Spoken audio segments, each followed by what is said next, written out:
Rumors of the Samsung Galaxy S9 already begin to point to insane camera features. Leaked images of the Huawei Mate 10 reveal less bezels, but they're still there.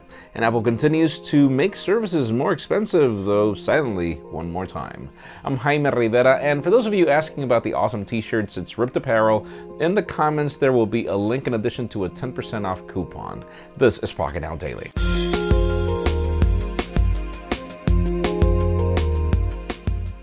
The official news today begin with inexpensive products. Amazon has just launched its new Fire HD 10 tablet. This new upgrade doesn't really bring many specification improvements, just a new design. And the benefit that now you get Amazon Alexa working on this tablet, so yeah, it's pretty much clear that the company is now expanding its service to more than just speakers, which is great. Other official news have to do with Apple. The company has just launched iOS 11 to iPads and iPhones. Those of you with a compatible device, and the list is actually rather large, you have the advantage that there are a ton of improvements, not necessarily for iPhones, but definitely for iPads. The only interesting fact is that this is the first time that I ever see any version of iOS weigh 2 gigabytes.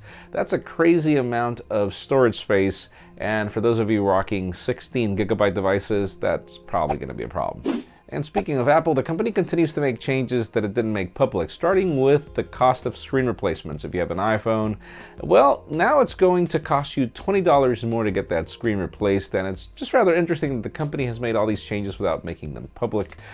Yes, it will cost you from $150 to $170 now, and we're talking about accidental damage, by the way. If you're covered by AppleCare Plus, the cost is pretty much still the same unless you get one of the new iPhones.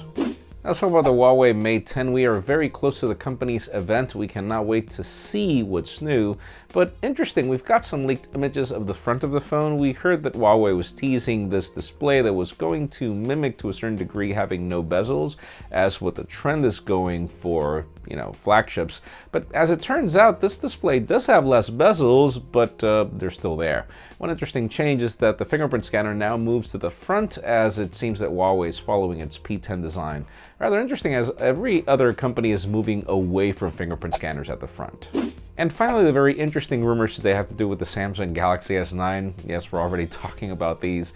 The most important ones are the fact that apparently Samsung is going to continue its plan on iterating the design and focusing on features, and the most important feature comes to the camera. Apparently the company is going to mimic what Sony is doing with its 1000 frames per second video slow motion, which looks gorgeous from Sony, but the problem is that Sony doesn't really sell as much as Samsung. So it's great to see this feature come to the Galaxy S9.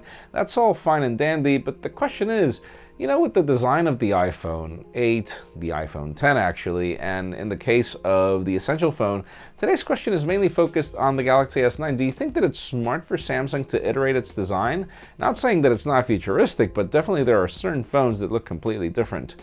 In my case, I think that it would be nice for Samsung to play a little more with its design, but leave us a comment down below. We'd love to know your opinion. Friends, you know the way it goes. If you want to get the news earlier before the video is filmed, follow us on Pocketnow.com and subscribe to our channel as well for more videos like this one. You can also follow me on Twitter, Jaime_Rivera, or on Instagram at Jaime Rivera.